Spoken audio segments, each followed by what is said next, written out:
Here, John, how's the body after Thursday? Yeah, not too bad.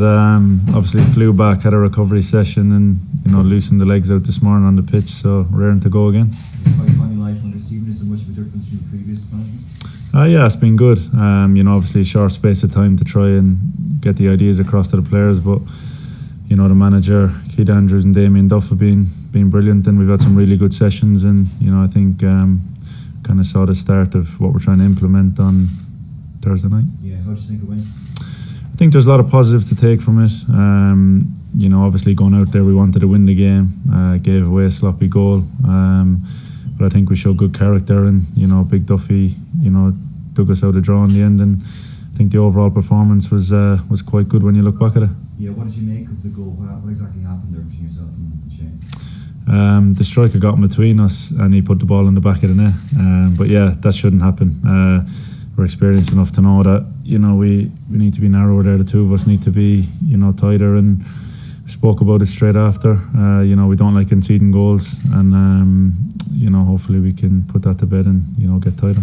Just finally for me, Stephen has spoken about him wanting this team to play more possession-based game. Are you comfortable enough doing that up from the back?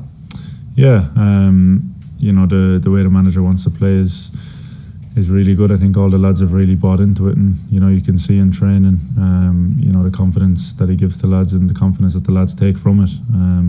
It's not going to happen overnight, as nothing really does, but I think if we can keep getting the sessions in when we can, and the more games the better, and we can try and improve. Thanks. Okay. Hi John, how are you? How's things, Don? Good, thanks. Obviously for its own reasons the Nations League game is important, but the big one is Slovakia. You've only really got tomorrow's game and a few training sessions before Slovakia. Is that enough time to bed in this new system, do you think? It is what it is. The amount of time you're given, you have to make the most of, and that's what we're going to do. I think this week already we've got a lot in less than a week. So it's going to take kind of a lot of innovative thinking, and I think the manager has done really well in getting that into us this week, and hopefully we can keep getting that work done. You talk about tactical flexibility. Do you think that you might be able to change during a game, even tomorrow? I don't know. The way we set up and the way we want to play is what we'll be trying to do on the pitch. What's it going to be like for you and the rest of the guys playing at a practically empty Aviva Stadium? Yeah, it's going to be strange. Obviously, the fans haven't been allowed into the games for a while now, so it's in a sad way you're kind of getting used to it. But the Aviva is a different kettle of fish. You're used to seeing the Irish fans in their full voice, and it's going to be a lot different. But it's just something that we're going to have to adjust to, and hopefully we can try and get the win. What about the I suppose, injection of youth into the team? The likes of another Corkman Adamida, and how making his debut the other night, Aaron Connolly's third appearance. How does that make you feel? Yeah, it's brilliant. I know Adam a few years now. He's from Cork, and back in the day he was scoring a lot of goals for Corinthians. And I think I presented him with an award when he was about 13, and he was the same size as me. So he's a big unit. But no, I was delighted for him. I was delighted that he got his first Irish start the other night, and hopefully it's the first of many, and hopefully the young lads can keep improving and keep getting better, and it only bodes well for the future of Irish football. Thank you. You're welcome. Next question. Yep. Have you much chance to have a look at Finland and how you're just back training on the pitch this morning? Yeah, we get our analysis work done, and we see what we can do better, and then we obviously study the opposition. So we've been able to do that. Yeah. And in terms of you've got David McGoldrick comes back in as well, so I think you pretty much Stephen has a full squad to choose from, and plenty of players to be able to go off the bench if something needs to change on Sunday. Yeah, we've got a lot of players who are chomping at the bit to try and impress, and everyone's ready to go. So I'm sure whoever is selected will go out there and give 100% and try and get the win. Next question, Gavin. Yeah, sorry, John, just a little bit more about that award that you gave to Adam. What was it for? It was either for his age group player of the year or overall player of the year, I think. But we played against each other in the Premier League this year, and he put up a little picture, sent me a picture of me presenting him the award and then me marking him in the Premier League. So it was it's quite funny. But no, he's a really good prospect, and as I said, hopefully he can keep the head down now, keep improving, and hopefully see where it takes him. Yeah. Did you think in any time with Aaron together? Or is that not a word? No, you don't really think them things at the time. But as the years have gone on, I've become more and more aware of him, and then I've seen him play a couple of times, and I knew that he's a really good player, and his hard work starts now really, and it's up to him to to build on this and keep impressing in a green shirt and at his club. Yeah. And my last question is, what has Stephen spoken to you guys about, specifically about improving on Sunday?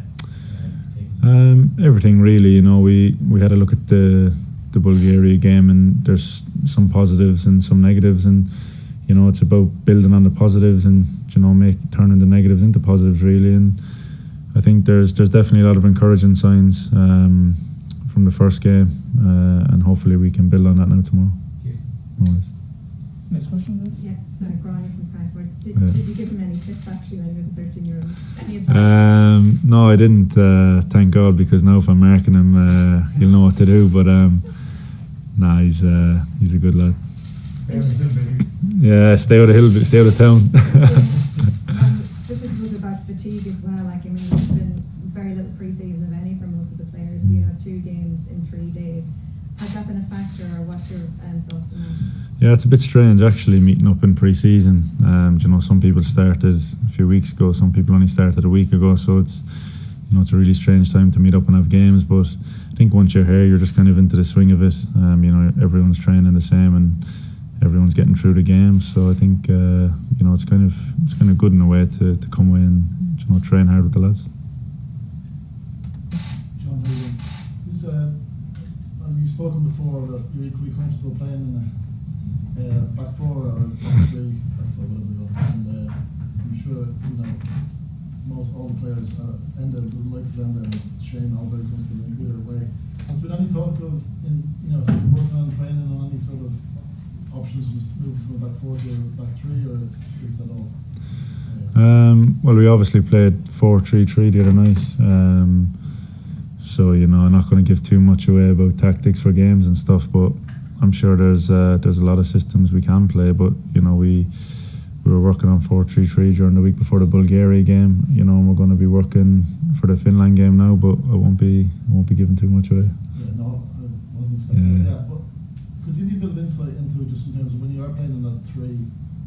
Is there less of a gap between the centre halves when in those instances, or was there?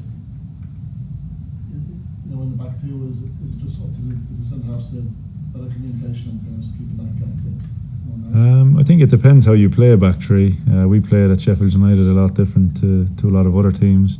But whether you're in a back 3 or a back 4, it's obviously might be a little tactical switch, but the motto, I suppose, stays the same. You have to be close to each other when you're defending, and you have to cut out gaps and try not let the other team score. Goal, it was pretty. It happened very quickly, so I wouldn't put too much blame on in that sense. So these things happen, I suppose. Yeah, we spoke about it straight away. We just got caught in it and cut out of possession in our own half, and we didn't get in narrow enough, quick enough, and they punished us. That's what teams are going to do if we all switch off and we don't get back in, and we're not narrow, then teams will punish us. Last few questions, guys. Any more questions? No? Daniel? John, Timo Pukki, you played against him last year, I think, in the Premier League. What was what are his strengths? Yeah, I played against him in the Premier League and the Championship over the last couple of years. We had a few good battles with Norwich. He's a good player, good movement, good finisher. He's scored a lot of goals in qualifying for Finland, so it's going to be a tough test, and it's hopefully we can keep him quiet. Just yourself, are you feeling more established member of the group now? I know it's probably this time last year, might be Richard Keogh, might have been first choice, and do you certainly just feel that your status has grown across the last 12 months? I've been kind of younger lads in the group now. You're not the young lad as such. Yeah. It's funny, seeing a few of the lads, and I think Adam was born in 2001 or something like that, or 2000. It's mad.